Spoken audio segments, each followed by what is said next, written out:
Hello everybody and Merry Christmas, because today actually is Christmas and I just am banging these out.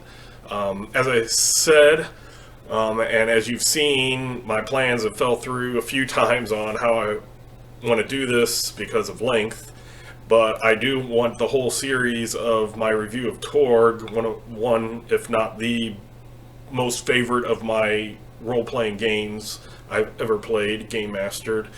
I want this to be a complete immersion of Torg. So if you just want to see what's the basic setting, you can go to that video. If you want to see what type of the different realities there are, like what type of character would I like to play in Torg, you can just hit different ones that appeal to you. And in the descriptions of all of them, I'll write kind of what the realms, what the different realities are. So if one of them just is completely something you don't want to look at, you don't have to look at it or skip around in the same video. My concept of time apparently does not exist at all. Things that I might think will take 30 minutes or 40 minutes or 20 minutes end up taking an hour and a half. So I'm just going to stop trying to guess how long these things are going to do and take and just kind of do it. What I'll do in this one is, this one will be the living land reality. Like I have said, my first one of the actual realities is going to be. And when I'm done, I might just like look up at my timer, see how long I've been recording. And if it happens to be short, then I'll add the next realm and have it as a two-part. If it's long, which in this case long will be over 30 minutes. If I take more than 30 minutes doing the living land, then I will stop and it will just be the living land. If I take less than 30 minutes, maybe unless it's really close, then depending on the time, I might add the next reality. So that's kind of how I think I'll probably go. Or maybe I'll just change my mind, and as soon as I'm done with the living land, like I said, any concept I've had on time has fallen through multiple times. My very original one, like I mentioned, was 3 hours, and this whole series now that I've broken apart is going to be way longer than 3 hours. But I think it is even a more in-depth review of Torg, which is what I wanted. I wanted an all-encompassing review. This and probably Torg Eternity might be shorter because Torg Eternity has a lot of the same concepts, so I can just refer people maybe back to this one, or maybe I'll do that one as a big one also. The games that I've played most and that I'm invested in most will probably be long. Other reviews will probably be shorter if I've only dabbled in them a little bit. So we'll just see how things go. But Torg I love. You might have got that from my other previous videos. And the fact that I am a freelance author for Torg Eternity, the current iteration of Torg. But let's head into the living land.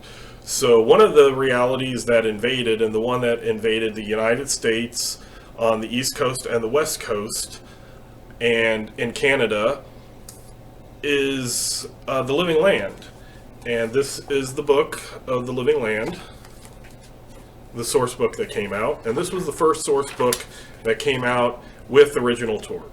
And I'm kind of leaning back here instead of close like I kind of was, because I have Mars sitting in my lap and he's kind of keeping me back some. So he is participating. He's just a little off camera. Actually, if you want to see Mars, there's Mars. So see, I'm not trying to lie or anything like that. So on the source books that were with realities, with invading cosms, they would have a picture of the High Lord. And this High Lord here is Barak Ka. And he is leader of a dinosaur people, a lizard-like people that are known, and the way I have always pronounced them is edeinos. And some people pronounce them like edeinos, or edeinos, lots of different ways to pronounce them. And actually, I think Ulysses Spiel, before they came out with Torg Eternity, went around and they have a video where they go around and ask people how to pronounce it. But I say edeinos. That's just how I've always done it. And this is a primitive realm. This is a realm that is the reality, except pretty much up to like Stone Age technology. And it's also there's 4 axioms in Torg and world laws for each reality, and the axioms are tech, and that's how high level of a tech something can be before the reality no longer accepts it.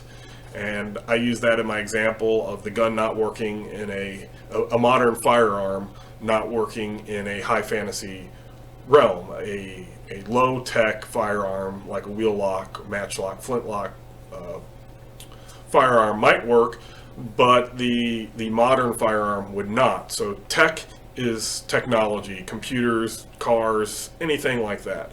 And all axioms in the original Torg have a rating, with the low ratings being the least amount that it can be used, to a higher, the higher number being that it's fully accepted and it kind of is very high, 0 through 33. So a 0, it means that nothing at all can happen with that, anything based off of that axiom. So like a tech 0 means you don't even have any type of tool making at all. Even things like, even animals that we have like dolphins and chimpanzees and even certain ants and stuff will have tools that they can make. And that just would not happen in those realms. There would be no type of tool making, and Mars is kind of attacking my hand because I'm moving it, and he's lazy at the same time he's playful, so that is kind of strange. But that's tech. Then there's magic, there's spirit. Magic should be obvious for anybody who's role playing, but it's how much magic can happen in that reality. Anything from a low magic, which is just magic's really not a concept, to it takes a lot of people, a lot of time, and a lot of rituals to do a magic, to all the way up to magic items are common and everybody has innate magical abilities that they might be able to do. People can cast spells, etc. And then spirit is your connection to a higher power or force, whether that be spirits, whether that be is a deity or something like that. The higher level of that, it can, like, kind of not super low, but mid-range, can be like personal spirituality.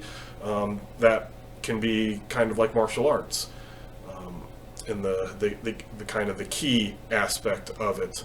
And then higher could be formalized religions, and then you get to a point where you can call upon your religion to, if you're a priest, to invoke miracles. And in Torg, there's no like divine magic that casts spells. It's called invoking miracles. So, and they also have community type ritual things that they can do. So that's the spirit. And then the social is the last axiom. And the social can be anything from how well people communicate with each other, how well that they are able to coordinate, the type of governments that can go. So something like a democracy is higher than just kind of a tribal-based, clan-based society. And it can also go to tactics and strategy of warfare, or communication, being able to take ideas from my head and speak them out to other people and for them to understand. And it doesn't mean that something with a low social axiom means that they're stupid. you can have very smart people with a low social axiom. It's just that conveying their smartness to others could be difficult, or just the whole aspect of communication, definitions of words, things like that can all be affected. So, living land is a primitive reality.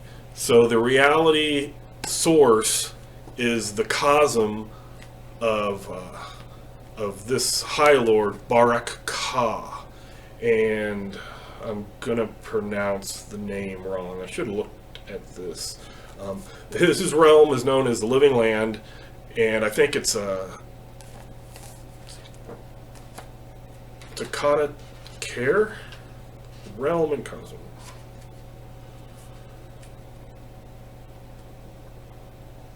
Takta Care, so I was close, is the home cosm of this High Lord.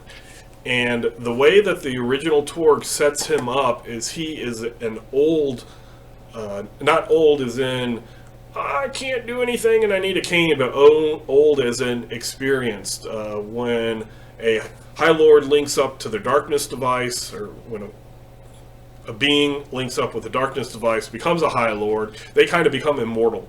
So they don't really age, unless they would, for some reason, want to. But he's been around a long time, and he's conquered many, many, many, many other cosms. He is experienced.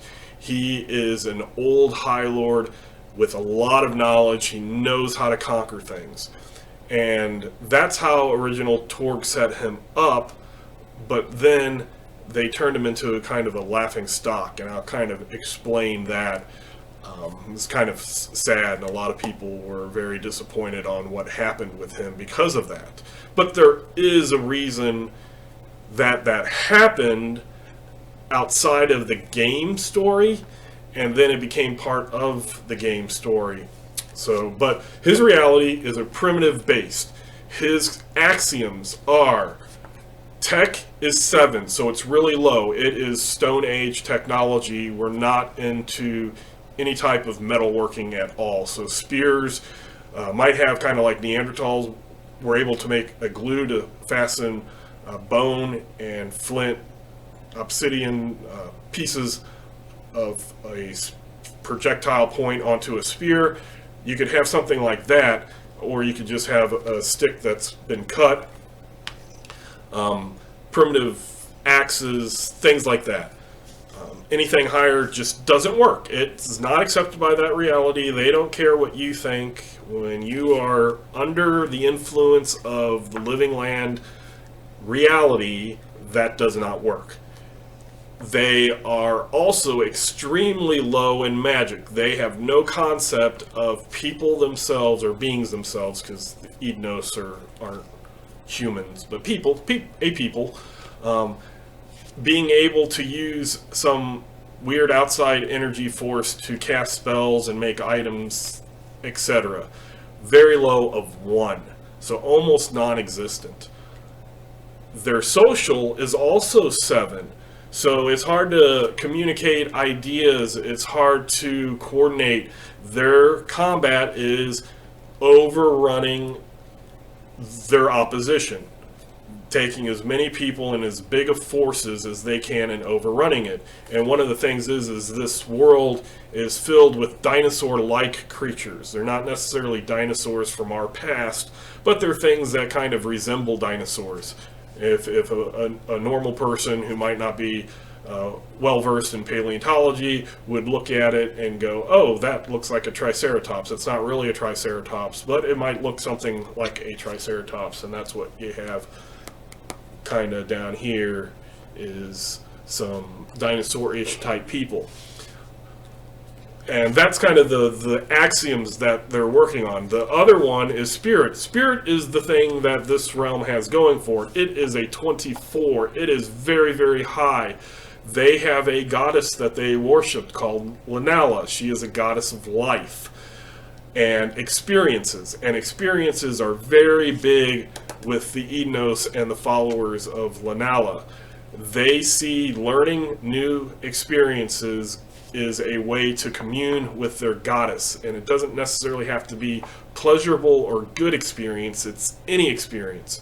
So a edeinos warrior who has been shot with a gun and is experiencing the pain of a bullet going into their flesh and killing them, they see that as something that an experience that they are able to give to their goddess. And they are all about life, so they do not like what they consider dead things. So things that are kind of manufactured, cars, guns, things like that aren't livings, and to them never were living. So they shy away from that. Those are dead things. Now Barak Ka himself, he proclaims to his people that he's kind of a consort to the goddess of Lanala. But his darkness device is technically a dead thing. So his darkness device is known as Rekpakin. And Rekpakin in original Torg is like a forest that's kind of like a petrified forest. It's dead. It's darkness devices are usually like a black obsidian or a basalt type rock, say. And it's this huge forest that's kind of like one tree, but it has many branches and many trunks all connected, and it's huge. And different darkness devices they're all going to be different, and when I talk about each of the realities, I'll kind of explain what the different darkness devices are. But his is this huge tree, Rekpakin, and he, as a High Lord, was sent to the United States and Canada to invade those realms. And it is a very tactically good, it was a good decision by the Gaunt Man to have Barak Ka go to America, because America is really built on its technology. Our army is a high-tech army with tanks and computer systems and stuff, and when his reality comes, none of that works. Firearms don't work, tanks don't work, bombers, if you go high enough above the living land axioms, you could drop bombs, but as soon as the bombs hit the reality of the living land, they stop exploding. They might be like big rocks falling and hurting and killing people, but they're not going to explode and do that tons of damage like we would expect. So, and what they can do is they can do miracles. So they can call down big bolts of lightning from the sky and stuff like that. Since they are primitive, and humans that go there and are converted to that reality could become like Neanderthals. And I do want to make a distinction. This Torg, the original, was made in 1990. And even at that time, anthropologists knew Neanderthals weren't stupid people. But the common person did. And they kind of do have their templates are in the back of kind of example type characters. And they do have kind of a primitive human that looks like what we would consider, or what the misinformation out there that people would consider a Neanderthal being kind of hunched over and stupid looking and being stupid.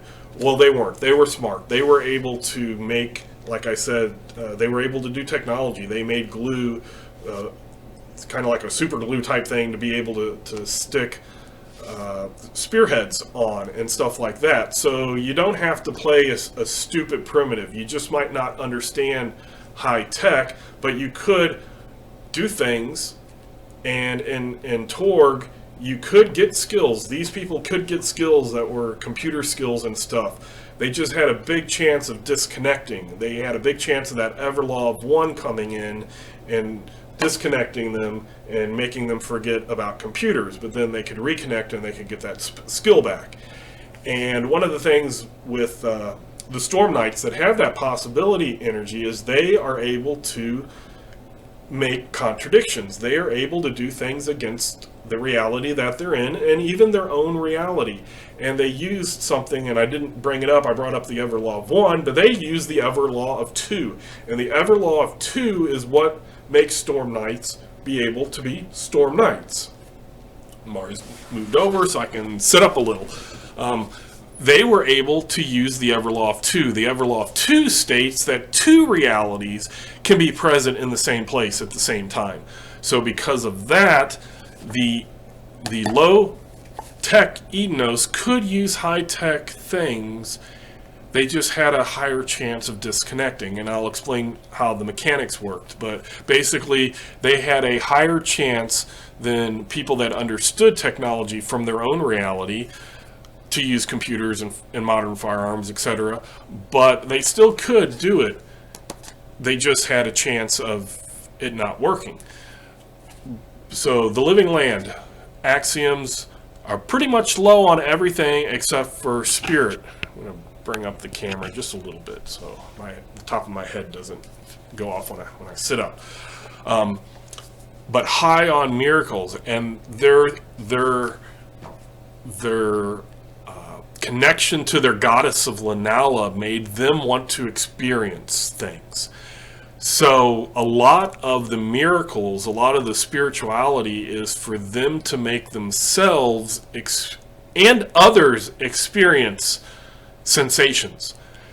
And a lot of people looked at them just being low tech and low social and almost no magic, and it was a realm that people really didn't like doing. And even in the writers coming up with the templates, most of the templates in this book, or at least half of them, aren't actually living land templates, they're core earth templates. Because for whatever reason, people just didn't want to play a low-tech, low-social, low-magic thing that had super high spirituality. But I have found that the players that have chosen to play a living land character have had very fun time doing it, and not necessarily being a stupid, Captain Caveman type thing. If you want to do that, you can, fine. But you can be an intelligent person from living land. You just you just do things a little differently. You come up with different ways to do things, and their spiritual power is very strong. So yes, they could cast, or they could invoke miracles that call lightning down, but they did a lot of self-buffing and changing things in interesting ways. And when those characters are presented to a party and they can show what miracles Lanala and what the living land offers, really shocked a lot of my players who, when they first looked at the living land and were just like, nope, that's not me at all. And then a living land character came in, living land storm knight, and kind of buffed themselves and did things in a primitive way, and then got into battle and completely destroyed the opposition as much as, if not even better than, say, a cybernetic Knight Templar or a core earth person with, a machine gun, or, a wizard, casting spells. When they were just as effective, it kind of blew some people's minds. And examples of this is you could have an edeinos warrior, and because spirituality is so high, they probably are very connected to their goddess with faith and focus, which are the two miracle invoking skills in original Torg. And they could kind of buff themselves, give themselves a lot higher strength, a lot better toughness. And they had miracles that they could go up to a sapling, a tree, and they could grab the tree and invoke a miracle, and that sapling would turn into a staff, or into a spear, a living spear. And you might go, oh, well, it's a spear. Well, who cares? Well, then their reality doesn't care about armor, so that spear could then pierce through armor. It had, it wouldn't care that you had armor. And then, because Lanala is living, it's a living spear, it's not a dead spear. Once you stick it in to your opponent, then thorns burst out in it, and it hurts the person. So you've done the damage, and now you've done more damage, and then when you yank it out, you have these thorns that rip inside, and you do even more damage. So one thrust and pull out of your spear, and you've killed the person the same way as somebody else might take, a plasma sword and cut through them. But you've also, ignored their armor. So you could do things like that were just, again, it was something that when I had my first living land person player who was like, I want to do this edeinos, and chose these miracles, and people were just like, great, we have a storm knight that's not going to be very effective, and he got into battle and just went on a rampage, and they were like, oh wow. And the whole thing, like I said, with sensation, is it could be bad sensation. So you're having a sensation of how it feels for you to be all pumped up and powerful and tough, and you're living spear that you've stabbed into your opponent, and then they're feeling the sensation of this spear going into them, and then the blossoms of these thorns happening, and then having it ripped out, and then their life fades away, and they've given that experience of death and horrific wounding to Lunala, and the edeinos warrior, spiritual warrior, has given, that was his gift to his goddess. Later they introduced kind of a different deity, Rex Stelek, to the mythos, which was kind of a god of death that kind of had lost favor, and it kind of degenerated from lack of worship. But Lunala is the main deity of the living land. So the primitiveness is pretty, it can be used beneficially, and like I said, it really hurt the United States, because the United States was not able to use tactics and strategy. They couldn't, once their soldiers would go into the living land realm, bound by the stele that held that reality, they would lose concepts of how to coordinate strikes, and the edeinos and their dinosaur-like mounts and war machines, for lack of a better term, could just stomp all over the soldiers and tanks with no problems, because they couldn't coordinate, and it was like just big mob hitting things. And one of the things, like I said, that happened, and you have to kind of take what 1990 was like. The World Wide Web was pretty much non-existent. At least I don't remember actually, being able to, at that time, type in anything in Google.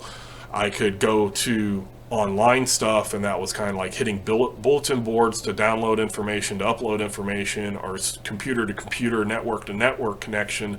But it wasn't like you just bring up a web browser and go to Wikipedia or Google and figure out stuff. So a lot of people kept their games in the United States. The game was a game from a United States company. A lot of people, because it was a real world, had if not difficulty, they might have been a little intimidated or shy about going to other places, because they might not know what those other places were like. So it was really easy to focus on what you know. So the majority of people would do stuff against the living land because they understood what the United States was, and Canada, and a lot of adventures and stuff that were going on were against the living land. And in just games and role-playing, heroes tend to win, even in dark times. Otherwise you're having new characters every single session. So the heroes win, they're ripping up stele, or they're winning against this Barak Ka, this ancient and well-versed High Lord. But because heroes are winning all over the place, and people are submitting their surveys that they're winning, which I said, I love the concept of the Infiniverse being able to take everybody's surveys and going, okay, each of these Cosmverses were different, but here was kind of the majority, and that's the way we're going officially, and that's cool. The downside is heroes will win in the majority. So whatever the adventure is, no matter what, I'm going to assume that the heroes won, and that's going to be what is official. And that's pretty much what happened, is Barak Ka got owned, and he became a laughing stock of everything, and they brought in other edeinos that transformed, because there's always that chance of transformation. Even as a stormer or storm knight, there might be situations where you transform to another reality. So some of these edeinos would transform to core Earth, and then they could become like mechanics or, soldiers. They could go to a high fantasy realm and become a knight or whatever. But one of the things that happened is, somewhere along the line, the whole idea of storytelling being super important kind of got lessened.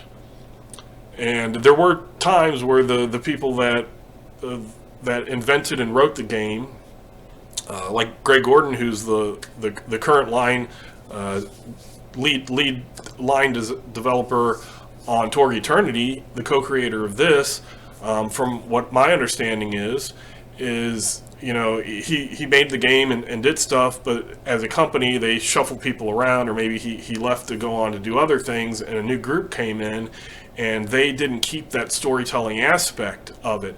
So there was a character that is very downplayed, very hated by Torg fans, called Skippy the Edeinos, and like Elvis the Edeinos, and they were kind of storyteller type people, especially like Elvis the Edeinos. He became core Earth, became an Elvis impersonator, which is kind of a wacky concept, but Torg can be a wacky game. But they were storytellers. They were people that were supposed to get these stories out, to say, look, this is what happened to me, and these are all the cool things that happened to me. Generate that possibility energy, fill it to the masses. But they became laughing stocks and caricatures over time, and a lot of things did happen like that, were cool Torg concepts, instead of staying cool, became caricatures of themselves and became just campy and silly. The longer, over the 5 years from 1990 to 1995, to where at the end it was completely just cartoonish, silly cartoonish, slapstick, and like I said, campy caricature. But you can have that serious aspect of it. There were a couple of races in here that people hate. The Salinger are like big starfish, like 6 foot wide starfish that kind of float, and they have little tentacles that, they have their five arms, but then they had like tentacles that could come out. And then they had I can't remember the name of it, but I'm pretty sure it starts with a bee, kind of like a jellyfish that could kind of fly, and they could do things. And people just were like, well, that's a stupid concept. And it's something like, well, those can be your powerful optants, which is what the priests of Lanala were. You could use those to invoke powerful miracles, to use miracles to buff your other storm knights, to buff yourself, to call down lightning, to make earthquakes and stuff. They could be very powerful, but they were seen as just dumb concepts.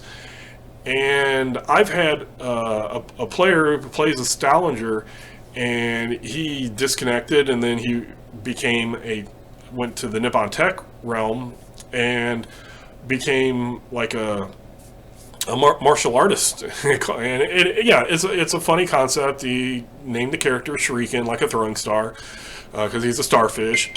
But the character never in play was stupid. It never was campy. And he's transformed a few times. That character actually shifted over to Torg Eternity, and is currently 2 sessions ago he transformed to the Nile Empire. So each time he kind of gets to reimagine his character as a different type of Salinger. And he's been Living Land. He has been the original Torg has a Land Below. He first went to Nippon Tech, then Land Below, and now is Nile. And it's just, how do you as a player, how do you as a group, how do you as a game master do this? If everybody looks at it as this is silly and stupid, then it's going to be silly and stupid. But if you look at it as, even if there might be some camp, if there might be some silliness, but the overall feel is seriousness, and you really think about what can I do, those characters can be fun and they can be challenging. One of the things that the Stallinger, he can't see, he's blind, he's a starfish, he has kind of a sonar thing, so he can't read. When he was tech, he had a special computer adapted to him that had kind of like a braille type thing that could do that, and he had a voice synthesizer that could get his thoughts and project them so the other people could understand him. When he transformed into lower primitive type things, then he had to do other things. He had to do kind of, maybe like charades or things like that. But it's one of those things, is like you're not forced to be a Stallinger or the flying jellyfish or the edeinos. You can be a primitive human, but anything that you can do, you can work with it and make it not stupid. It might seem stupid to begin with, but you really have to think, why, or what can I do with this? If I want to make something unique and different and interesting, you can in Torg. You don't have to go the camp way. Unfortunately, the storyline in Living Land is that's what happened to it. It became camp, but you don't have to do it. I have successful edeinos that never really fell into camp, besides them not understanding concept, and then that was kind of a group flavor. But when he hit battle, he tore through things. And the Stallinger, the same way. People are like, oh man, flying starfish, that's a stupid concept. But even if you transform, you could transform to, say, the cyber papacy and have cybernetics and do things, or Isle, and now you can cast spells. Or even Living Land, you can invoke miracles. So you really have to, or you don't have to if you don't want to play it and you're not playing it, but you can. You can make an absolute character that is awesome, just as efficient as any other character with the Living Land.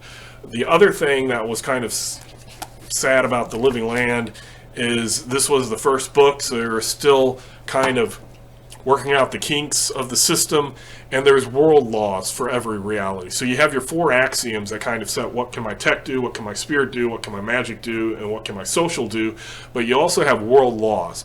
And there's some realms, there's some realities out there that the world laws really help the players.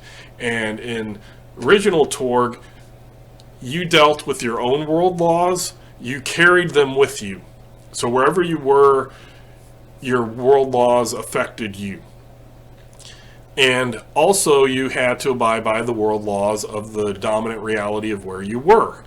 So there were certain realms that had objectively better world laws that helped Storm Knights, and other ones that had ones that even hindered Storm Knights, or just did not have anything that would personally help you if you went somewhere else.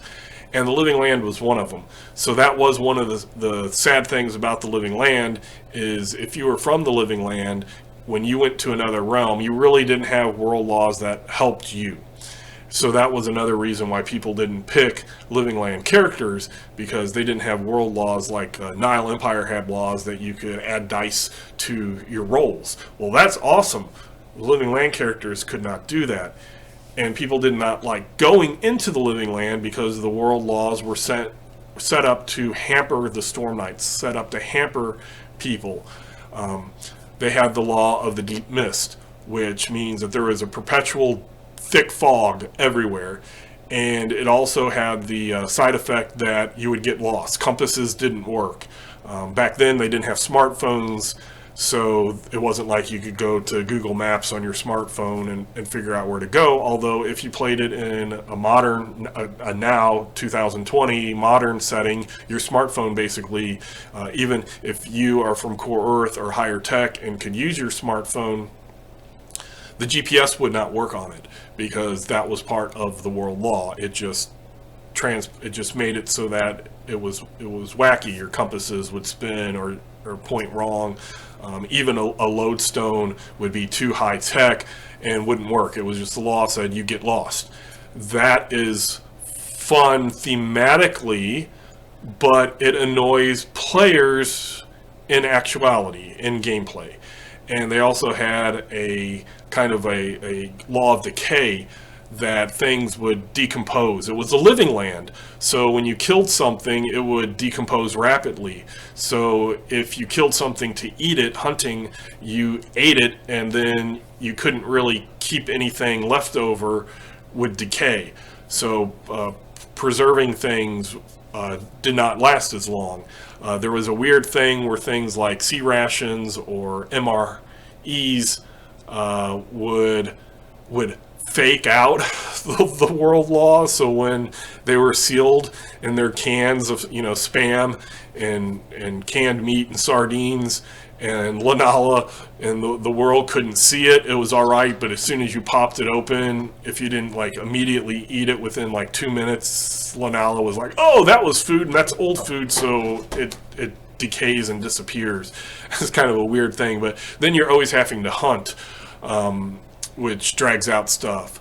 And the other thing was the savagery part of it, or the lost land type world of the living land, is that your clothes and stuff would always snag on tree branches and thorns as you went through a jungle. It was a steamy, jungle-ish, dinosaur-ish infested world that your armor would decay after a while, and your clothes would get ripped, and your canteen or your sidearm would get snagged, and you wouldn't notice it. So the game master at various times could just say, hey, you lose your canteen, hey, you lose your firearm, hey, you lose your binoculars, hey, you lose this. And that was annoying to players, and I admit it was something that was cool thematically and in theory, but in actuality, in actual gameplay, it did more annoying players, because now they're losing items that they had to spend time and money to purchase, to find. Things that they collected could get lost. You don't like going into places that you could get lost, because then you've spent time figuring out where you are. You lose items, your items decay, they fall apart, your brand new plate mail that you got suddenly is starting to rip, your leather armor and hide armor and stuff is starting to decompose. If you're not that lanala worshiper who can take the sapling and convert it into a living spear, and you just go and you get a dead stick of wood, that's going to decay after a while because of the law of decay. So even if you go in with primitive tech that is accepted, the law of decay is going to get rid of it. It works for this guy. That's why he and his darkness device over time, because he started in a cosm that wasn't like that. He started in a primitive cosm, and when he connected with his darkness device and they start invading other cosms and they start taking the possibilities, they can use that energy to make themselves more powerful, but they can also use a lot of that energy, and it takes a lot. They can manipulate those axioms. They can bump it up. They can lower it. They can take those world laws and fine-tune them. So he fine-tuned the laws to help him. Unfortunately, it hindered and aggravated real players, not just the characters, but the players, that people wanted this realm gone. And later on, when I get into one of the other realities, it'll show what kind of transplanted this.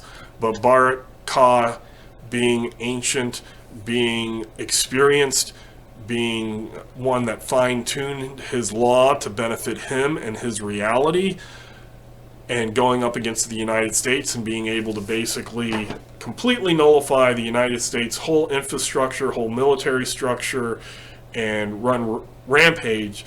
People being North American-centric, being hateful towards his reality, went all out against him, and it ended up he basically lost a bunch of stuff, failure after failure after failure, and became a laughing stock, which was sad.